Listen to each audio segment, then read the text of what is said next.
Hello, my dear friends. There's a famous kasha on a statement of Chazal in this week's parsha.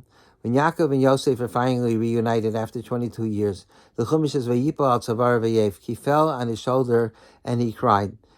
Vayipol is singular, lashon yachid. Who fell on whose shoulder? So the Chazal say that Rashi expresses that it was Yosef who fell on Yaakov's shoulder, and Yosef is the one that cried. So why didn't Yaakov do the same thing? Why was it only? It wasn't his shoulder; it was his neck. Vayipol tzavar. He fell on his neck and he cried. Why didn't Yaakov do the same thing? Yaakov was in mourning for 22 years. Certainly, he was overwhelmed with emotion at that moment, and he should have been crying. So the Medrash says, and Rashi quotes it, that Yaakov was reciting Kriya Shema. So that in itself is very difficult to understand. There was no better time to say Kriya Shema. He's finally after 22 years, finally gets to see his long lost son. Now he has to recite Kriya Shema. So the Maral and others say, because this was for Yaakov one of the greatest moments of his life. And he had tremendous hakar satov and appreciation. Could you imagine? He thought his son had died 22 years ago, and he was living with that, and they couldn't provide comfort to him. And then all of a sudden he finds out that it's like unbelievable that Yosef is indeed alive, and that he's a ruler in Mitzrayim. So Yaakov had to go see with his own eyes.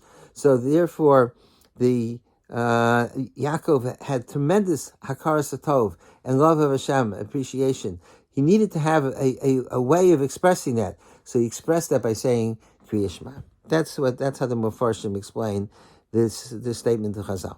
But the question that everybody asks is that why did Yaakov say Kriya Shema? Why didn't Yosef also say Kriya Shema? Yosef also he had gone through such terrible experience, 22 years of pain and suffering and isolation in Mitzrayim away from his family. Now that he was finally reunited, he also should have said Kriya Shema. And if he saw that his father was saying Kriya Shema, why didn't he follow his example? And it was not only his father, it was his Rabbi.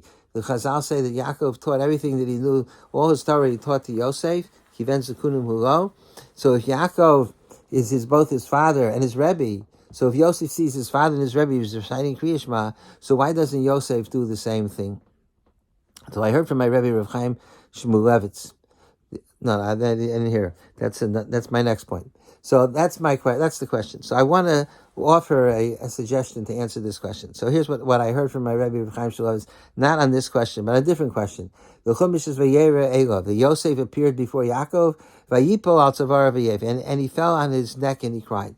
So the question is, why does the Torah have to say Vayera Elov? He appeared before his father. Obviously, if he cried on his father's shoulder, obviously he appeared before him. That's the question of the Rabban asks on Rashi. Why does it have to say Vayera Elov? They appeared before him. So it says my Rebbe Rav Chaim Shmulevitz Zatzal, and I saw Rav Yapayan says this and Rav Tali Trop, that a beautiful answer that Yosef was going to see Yaakov. Two things are happening. Yosef was being reunited with his father, and Yaakov was being reunited with his son.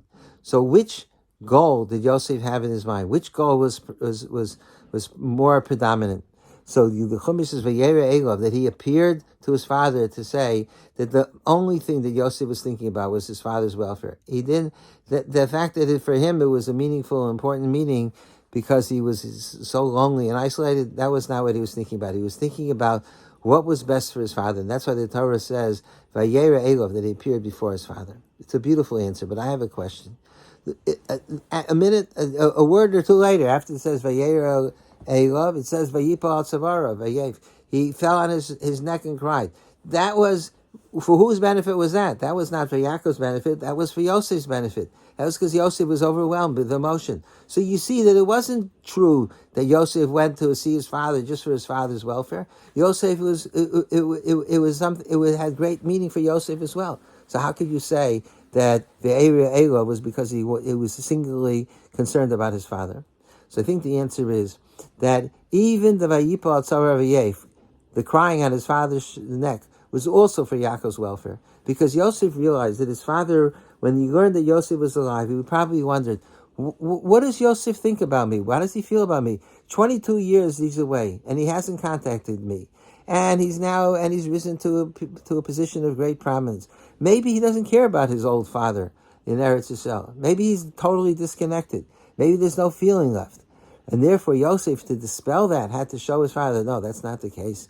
And when Yosef Yosef appeared before his father, he allowed himself to cry in order that his father should see how emotionally attached he was.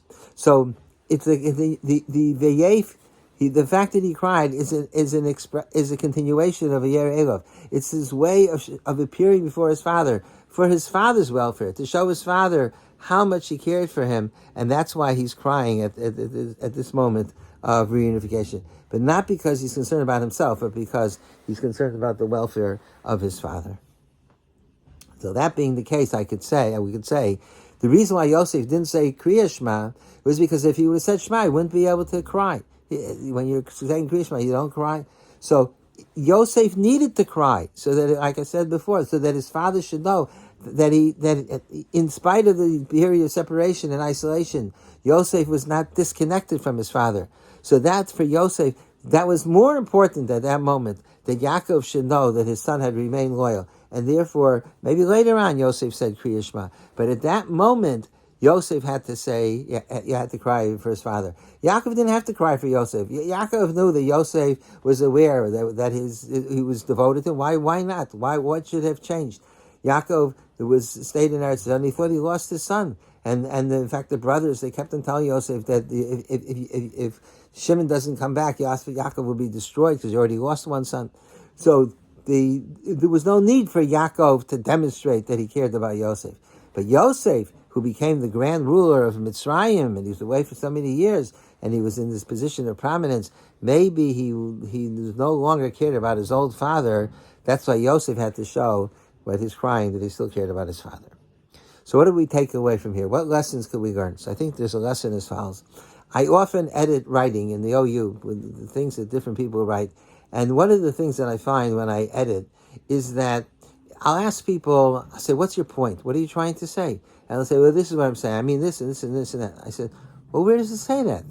So they said, well, that's what I meant. In those words, when it says this, that's what I mean. So I tell them, what you mean doesn't make any difference. What matters is what you say. In halacha, there's a concept of devarim shebalev v'havi devarim. That if you're thinking something in your heart, it's irrelevant. Let's say you sell a piece of property, and you have in mind that you're only selling it if you make aliyah to Eretz Yisrael. But if you decide not to make aliyah, you're not going to sell it. So it doesn't matter what you have in mind. It's dvarim shebalev. It's things in the heart. Halacha does not recognize things that are not expressed and articulated. It's totally irrelevant. So the same thing is true in writing. Dvarim shebalev v'havi devarim. What you're thinking doesn't matter. The person that's reading it doesn't know what you're thinking. They're not mind readers. You have to say it if you want to make that point. It's not enough that this is what I meant and this is what I was thinking. So I would say the same thing is in life. That in our interaction with others, there's two dimensions. There's what we feel and what we demonstrate. And we have to focus on both things. Just as Yosef was concerned that Yaakov should know.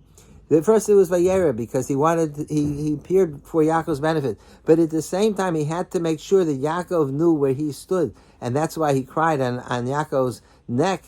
So the same thing that there's on the one, number one, we should be focused on other people's needs. We should be concerned. That should be our most important concern, the welfare of another Jew. But it's not enough just to be concerned. We also have to let the other person know where we're standing, where we're holding, how we feel. If you have somebody that's sick, and you're saying Tehillim for that person, it's terrific that you're saying Tehillim. Wonderful. You should say Tehillim. Everybody should say Tehillim. But it's also important that person should know that you care about them. You don't even have to tell them you're saying Tehillim, but you have to demonstrate that you care. Call up once every 2 or 3 days, or at least once a week, and ask, how are you doing? How are things? Show the person that there's concern. So you'll say, what do I have to show him for? Of course I care. Okay, I said Sefer Tehillim 25 times already the last 2 weeks. Well, that's dvarim shebalev v'havi devarim. The fact that in your mind you know that you care, that's not enough. You have to express it to the other person. Or it's very important that people should have encouragement. That if somebody does something good, they should get a pat on the back and they should be told, wow, that's great. That's the biggest motivation, is when somebody knows that other people appreciate what they're doing. So what happens? People do things and everybody's quiet. They don't say a thing. Why? Because, well, I think he's doing great. What do I have to tell him for? He probably knows he doesn't know. How should he know? If somebody does something that's special, they deliver a shir, they write an article, or they take care of something for let's say, for the organization. People do things for the shul all the time. We have a volunteer shul. There's so many people that deserve hakaras hatov. So why don't we express it? Well, because I know how he thinks. I know how or she thinks. That is nothing. That's dvarim shebelev, lo habidvarim. We have to build people up by telling them. If people have strengths, people have talents, people have different abilities, build the person up. It's true about the children as well, that your children need to be told. It's not enough to think, oh, I love my children and they're so great and they're the best. That's not enough. You have to tell your children how you feel about them in order to give them self-confidence as they go through life. So I think that's a terrific lesson to be learned from this episode of Yaakov and Yosef. That on the one hand, that Yosef, his sole intention was for the welfare of Yaakov Avinu. But at the same time, he understood Yaakov has to know where he stands. And therefore, it was the Vayipal Tzavar V'yev. He cried on his father's shoulders. So it should not be just Dvarim Shebelev, not something that's just in his own mind, but something that Yaakov would realize that Yosef remained devoted to him, a devoted and loving son all these years while he was in Mitzrayim.